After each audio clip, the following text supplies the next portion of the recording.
diturunkan ataupun nanti kita buat pada masa tersebut sesuai untuk keadaan itu, dan keadaan lain ada kaedah yang lain. Jadi saya bukan pertikaikan hadis tersebut lah, dia nak penjelasan yang lebih. Mungkin pada masa tu dia nasihat macam ini, keadaan dia itu kredibiliti pemimpin dia adalah berbeza dengan apa yang 1400 tahun sekarang yang berlaku. Mungkin kita, pemimpin kita dah ada hadis lain. Jadi kita perlukan penjelasan. Dan sebab hadis tu banyak kan, bukan satu. Saya takut kita ambil satu hadis tu, kita sesuaikan untuk menjelaskan kita yang paling betul pada masa tersebut kan. Dan itu keliru kepada umat Islam kita bersama. Terima kasih Encik Zukri. Okey, kita berhenti rehat untuk seketika, memberikan laluan kepada 5 utama. Jangan ke mana-mana kerana kita memperkatakan tentang adab dalam menasihati pemimpin dan juga definisi demonstrasi dari sudut Islam. Selepas ini.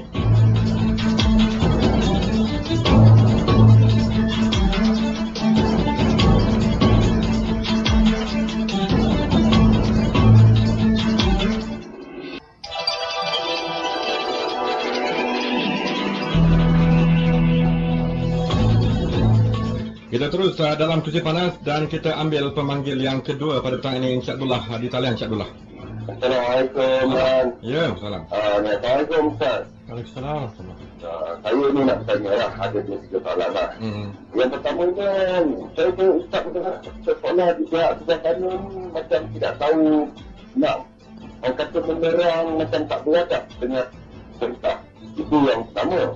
Yang keduanya, dari segi Islam, apabila pemerintah menzalimi rakyat, apabila telah ditegur tapi buat tak tahu saja macam mana pula, dari segi hukum macam mana pula. Yang ketiga, macam contoh perhimpunan yang nak diadakan, saya baca dari ulasan-ulasan daripada ulama, kita wajib turun pasal pemerintah tak nak dengar, tak nak apa, sedangkan rakyat kan ada pendidikan dari segi agama, dari segi akademik, anda tahu. Tapi tengok apa dah jadi. Perlukah kita jadi macam Husni Mubarak yang zalim pada rakyat dan akhirnya apa jadi pada Mesir? Ulama-ulama macam mana dibunuh dia apa semua ni, Ustaz? Saya nak Ustaz terangkan satu persatu. Jangan nak orang kata apa nak penafsiran satu dari segi Islam. Okey. Assalamualaikum. Waalaikumsalam, Encik Abdullah. Okey, Encik Kamil dari Shah Alam di talian. Encik Kamil. Okey, Assalamualaikum. Assalamualaikum. Okey, saya rasa macam forum ini sampai payung ni. Saya tak apa. Kita bicara tentang keadilan dan kezaliman. Kalau dua perkataan ni dapat diuraikan dengan ikhlas oleh panel, saya rasa kita dapat kebaikan pun pada pembangkang kepada pemerintah. Okey, soalan saya, cuba bayangkan pemerintah sekarang ni jadi pembangkang. Dia kalah nanti. Adakah dia tak tinggi untuk dapatkan keadilan dalam pilihan raya? Itu soalan saya. Okey, terima kasih Encik Kamil. 2927 939 ini kursi panas. Dan memang saya rasa panas petang ni. Tidak mengapa, anda boleh telefon kami dan kita ada, sekali lagi saya umumkan, Dr. Fadlan Muhammad Osman, Pengarah Jabatan Pengajian Al-Quran dan juga Sunnah, Fakulti Pengajaran Islam UKM.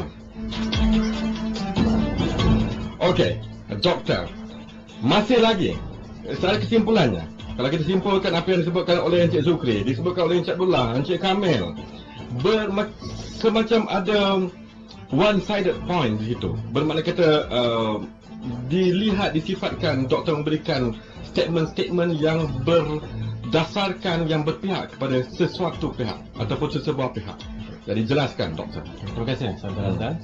Yang saya hormati saudara yang bertanya tadi, 3 orang. Yang pertama Zukri, Encik Abdullah dan juga Encik Kamil. Okey.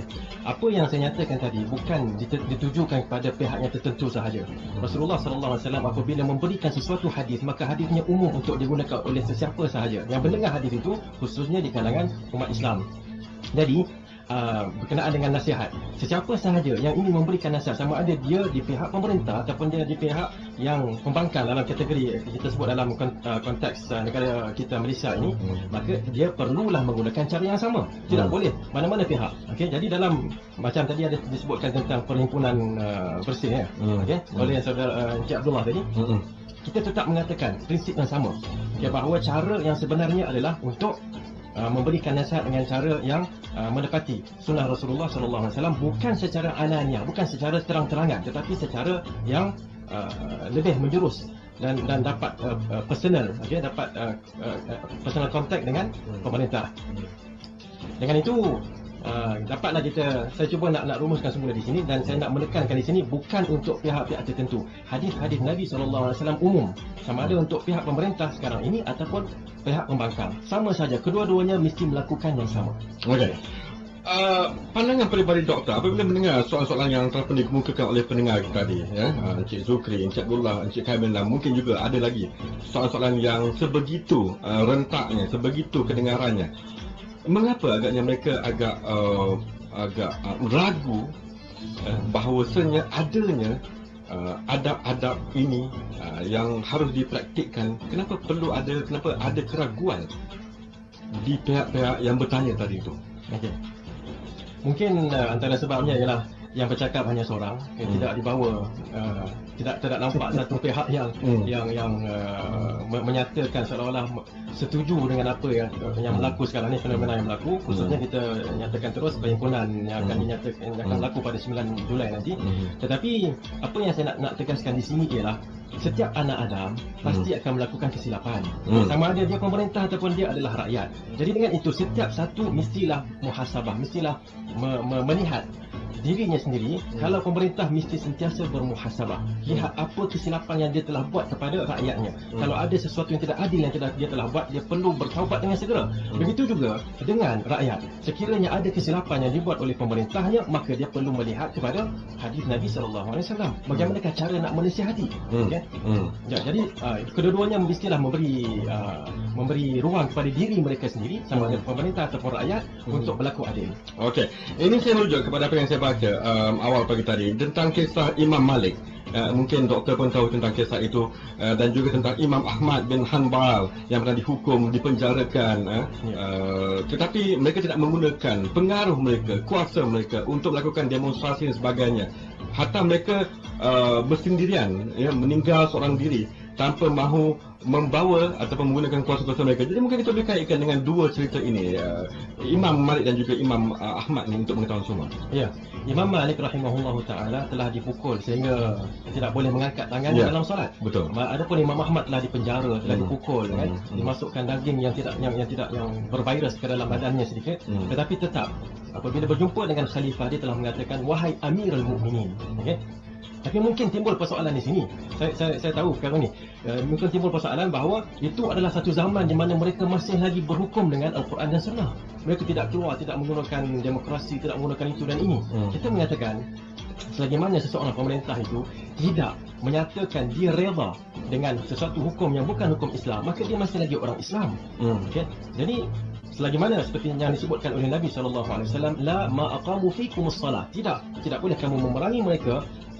Para sahabat bertanya, afala nunabiduhum bisayf, bukankah wajar kami memerangi mereka dengan senjata, dengan pedang? Rasulullah mengatakan tidak, selagi mana mereka mendirikan solat. Dan huraian para ulama kita, saya ada di sini huraian, tapi saya mungkin tak ada masa sangat nak nyatakan. Para ulama telah mengatakan selagi mana mereka mendirikan solat, selagi mana mereka mengarahkan rakyatnya untuk mendirikan solat, maka kita tidak boleh menjatuhkannya. Okey. 26927939 kita ada Dr.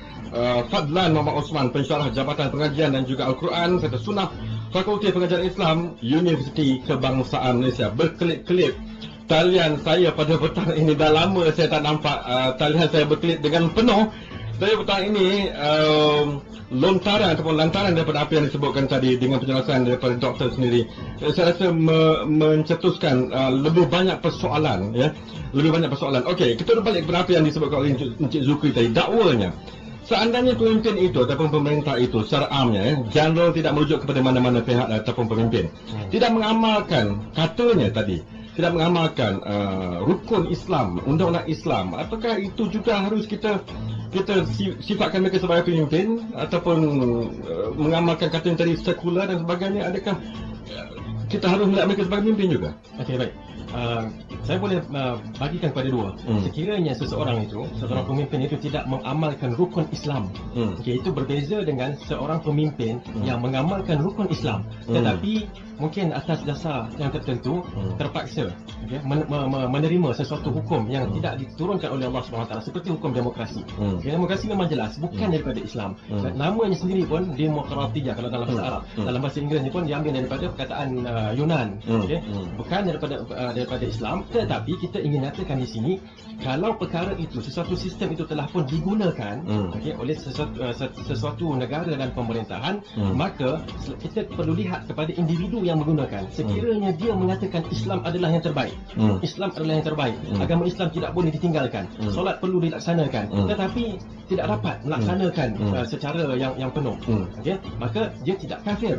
Dan dengan itu, apabila dia tidak kafir, tetap umat Islam kena mentaatinya. Okey.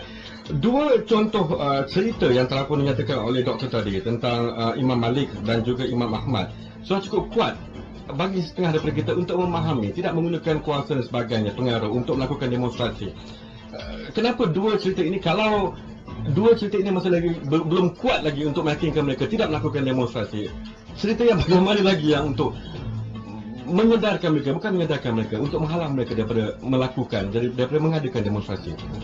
Saya ingin mengembalikan diri saya, Saudara Azlan dan para pendengar di luar sana kepada sejarah demonstrasi dalam Islam. Kalau kita perhatikan dalam sejarah Islam, kita akan dapati sejarah demonstrasi dalam Islam adalah sesuatu yang dicetuskan oleh Abdullah bin Sabah, seorang Yahudi yang menzahirkan keislaman.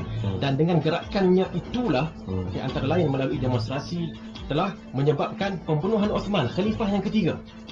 Dan Osman radhiyallahu anhu, kita dapati dia adalah seorang sahabat yang begitu hebat, mendahulukan nyawanya untuk menjaga nyawa rakyat-rakyatnya. Ali radhiyallahu anhu, anak-anak Ali radhiyallahu anhu dan sahabat-sahabat yang lain telah mengatakan, wahai Osman, biar kami perangi mereka. Tetapi Osman mengatakan, tidak, saya tidak ingin banyak darah ditumpahkan. Jadi di sini satu kisah yang menunjukkan bagaimana demonstrasi bukan daripada Islam. Yang kedua, bagaimana demonstrasi yang asalnya daripada Yahudi ini telah menyebabkan